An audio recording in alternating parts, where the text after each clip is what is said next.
Yet another victim has come forward with sex abuse claims against Archbishop Anthony Apuron. Roland Paul Lizama Sandia says he was molested by Archbishop Apuron in 1977. Sandia is now the fourth victim to publicly accuse the Archbishop of sexual assault. Here's more.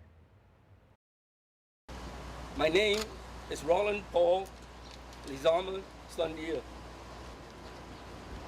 I was molested by Anthony Apuron. Roland Paul Lizama Sandia is now the fourth victim to come forward with allegations of sex abuse against Archbishop Anthony Apuron. And like the three other alleged victims, Sandia says it happened at the rectory of the Our Lady of Mount Carmel Church in Agate. Sandia was 15 years old in the summer of 1977, and one night he and a few other altar servers were sleeping over at the rectory. I was awakened when I felt someone tapping on my shoulder and calling my name. I looked up, and it was Father Anthony Apuron. Sandia says Apuron gestured him to come into his bedroom. While inside, Sandia says Apuron propositioned him. He put his right arm around my shoulders and pulled me closer, saying, "Do you want to try me?"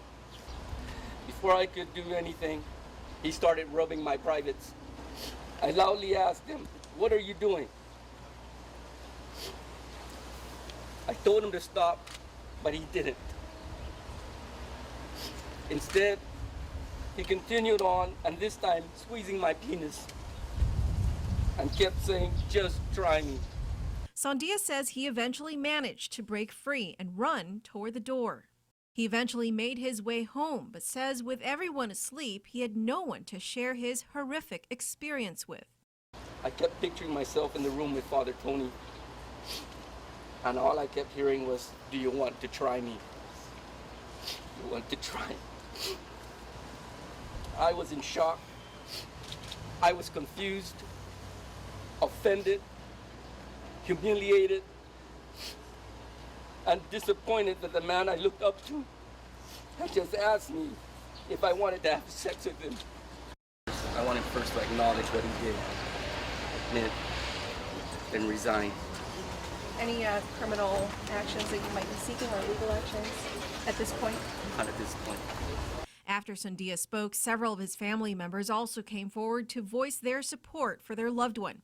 Charlene Sanchez Bomba, a relative of Quintanilla, then called on the Archdiocese to act immediately. Each day that goes by and these victims' allegations are ignored is another day that they are victimized. We also heard from attorney David Lujan, who is now representing 3 of the 4 sex abuse victims.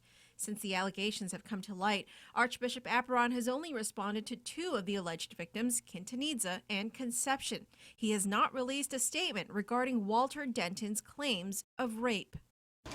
And I am not surprised by Archbishop Apuron's total silence, regarding Walter Denton.